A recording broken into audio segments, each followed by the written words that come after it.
Hi gardeners and farmers! Welcome back to another interesting video. The world is going at warp speed. With the global population expected to exceed 9 billion by 2050, pressure has never been greater for farmers to produce more from less. And you, as a farmer or agronomist, know that production is not a game of numbers. It's keeping moving. But suppose you actually could double crops overnight. Suppose some tweaking tonight would bring back your crop this year and not next year. Here, in this video, we're discussing the fastest and most effective means of increasing your crop yields today. If you're planting wheat or rice, vegetables or fruit, the principles that we need to impart are the same. So let's get to the soil, the science, and the solutions. The secret to every rich harvest begins in the ground beneath your feet. Rich, healthy soil is the most finicky that will determine your crop. And yet so many farmers skimp on the fundamentals. They simply keep planting year after year without ever really taking the time to learn what their soil requires. First, have your soil tested. You can't fix what you don't know is wrong. A regular soil test will give you your pH reading,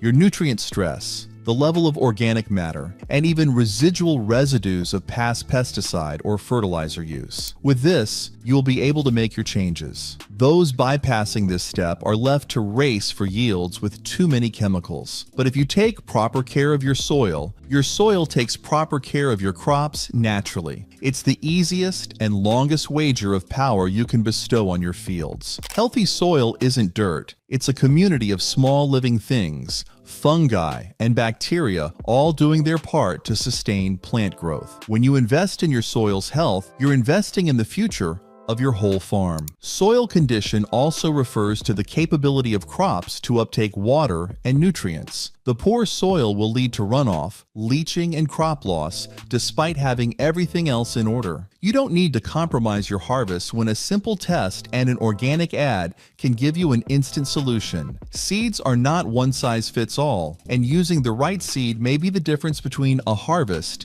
and failure at harvest. One of the quickest methods of optimizing your crop is to plant disease-resistant, high-yielding varieties of seeds that are bred for your conditions and soil. The new agronomy has also witnessed unprecedented growth in seed genetics. Drought-tolerant maize and insect-resistant cotton are just a few examples of improved seeds that have transformed farm yields worldwide. Seed banks and your local agriculture extension office usually will have the perfect replacement for your region. And when you're selecting seeds, also consider the maturation period. If the maturation period is short, you have more cycles per year or skip weather extremes such as end-of-season dry spells. And hybrid seeds are excellent too, which are cultivated to bring together the finest qualities of over one variety. A slight variation in your seed choice today will create a gargantuan impact in your pick tomorrow. Seeds are your blueprints for your crop. The greater the number of blueprints, the more established the framework. The type of seed you sow can inoculate you against certain diseases or bugs,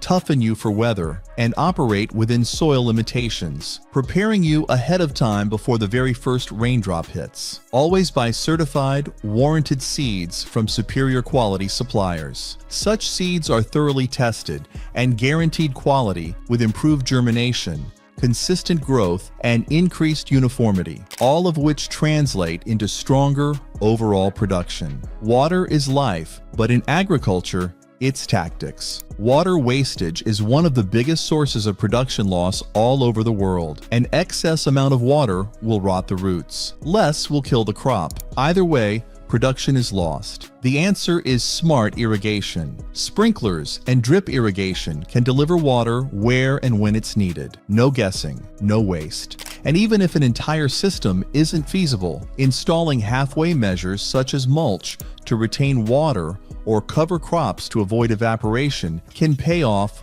right away. Also, it may include watering crops at the best times of day. Alternating between early morning and evening watering minimizes evaporation and maximizes water absorption by crops. Watering during the plant's most stressful stages of growth, that is flowering or grain fill, will maximize yield potential. Water wisely is not extra watering. It is smart to use. And a sound water plan is a sound yield plan. In all places except the most temperate regions of the world, water becomes increasingly unreliable with global warming. Clinging to every drop in real terms isn't merely prudent horse sense. It's what survival will hinge on for farms in the future.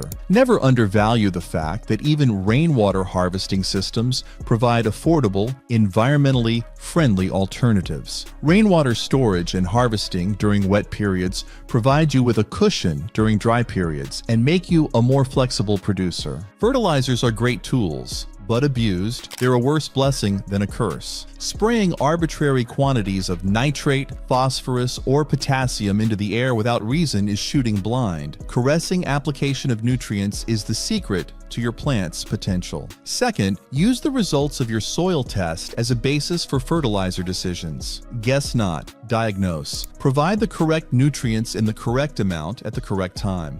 Split your fertilizers to the stage of plant life. More vegetative, less dormant. Use slow-release fertilizers or natural types such as biofertilizers or compost tea to maintain high levels of nutrients. Foliar sprays, spraying on leaves, will also give energy at vulnerable growth stages. It's not how much when you're too lazy to fertilize, it's where, when, and listening to what your plants are saying. Do it correctly, and your fertilizer can be the catalyst to your yield boom. Over-fertilizing allows the nutrients to run into the watercourses and contaminate them, and also doubles your cost. Precision allows you to achieve maximum yield without least environmental harm. Also important is balanced dieting. Deficiency in micronutrients such as zinc, magnesium, or boron will halt growth or suppress fruiting, even when nitrogen is abundant. Balance nutrition for your plants no matter. If you plant the same crop year after year on the entire field, you're creating the conditions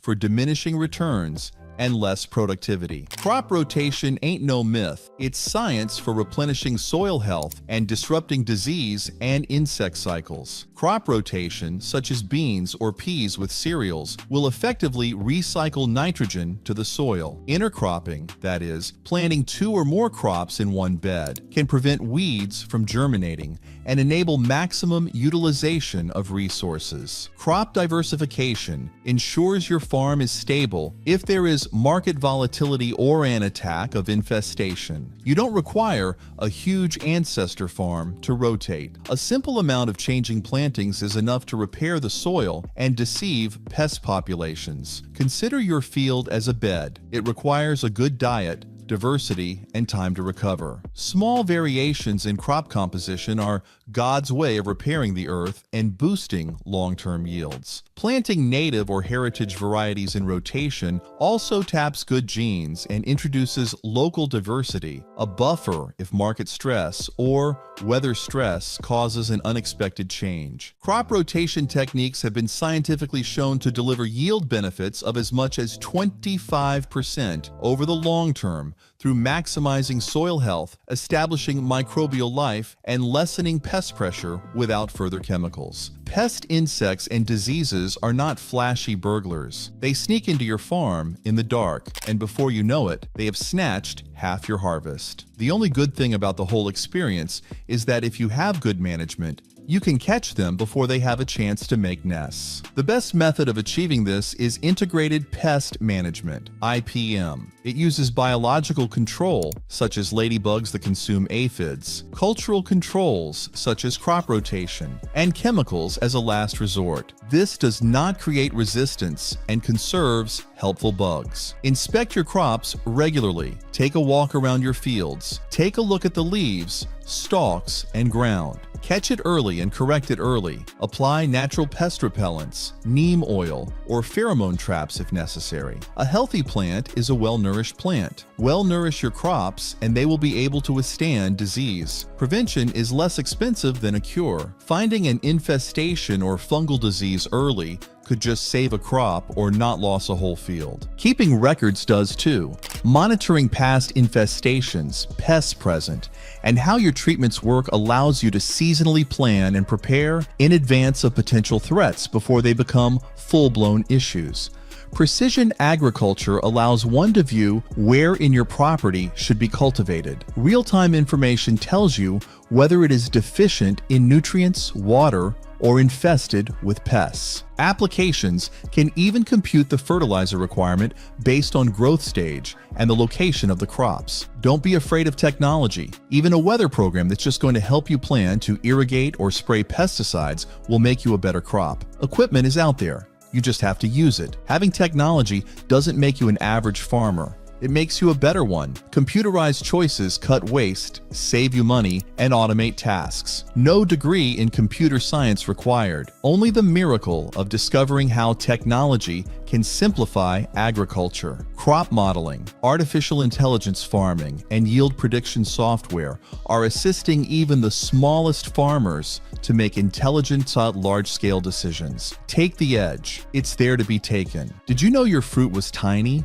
or dropping off because it wasn't being pollinated? When the bees are not flying enough, you are the matchmaker. For tomatoes, tap flowers softly to dislodge pollen. For squash and cucumber, with a soft brush, transfer pollen from males to females. Do it in the morning, and bam, more fruit in days. And a tip, girls have a little fruit on the stem, and boys open on tall, twiggly stems. Just pull off a male flower, pull off the petals, and rub it on 3. 4 girls. 1 minute of labor equals dozens more squash. Nature's trickery, but you're in control. It's all sweat and toil for nothing if you're too early or too late in harvest time. Being at the wrong time is a quality and yield loss. To be able to know when to harvest and how to treat crops once they've been harvested is of utmost importance. Inspect for maturity, color, hardness, level of moisture, or grain color. Harvest in the early portion of the cooler half of the day to avoid heat shock to the recently harvested crop. Cleaning sharp instruments is less damaging. Yield isn't just what you harvest, it's what you retain. Make your bumper crop a bumper yield. It has been proven that 30% of the post-harvest yield is lost through mishandling. An investment in simple post-harvest infrastructure will double the life of your current yields without planting another seed. These technologies, such as the solar dryer or local cold store unit, are within their reach, within their budget, and its impact on food quality and farmers' wallets can be measured. It's not about expensive gear or 2 decades of learning. With the knowledge, attitude, and approach, you can begin to enjoy dividends in the first month. From understanding your soil to harvest with pride, each step you take brings you closer to a more productive, profitable, and sustainable farm. The earth awaits, the info's in, and the future yours to shape. Begin today. Change something. Experience the different. And if you enjoyed this book, be sure not to forget to like, share, and subscribe for additional science-supported farmer hacks with returns. And in a hurry, thank you for watching, and to your greatest harvest ever.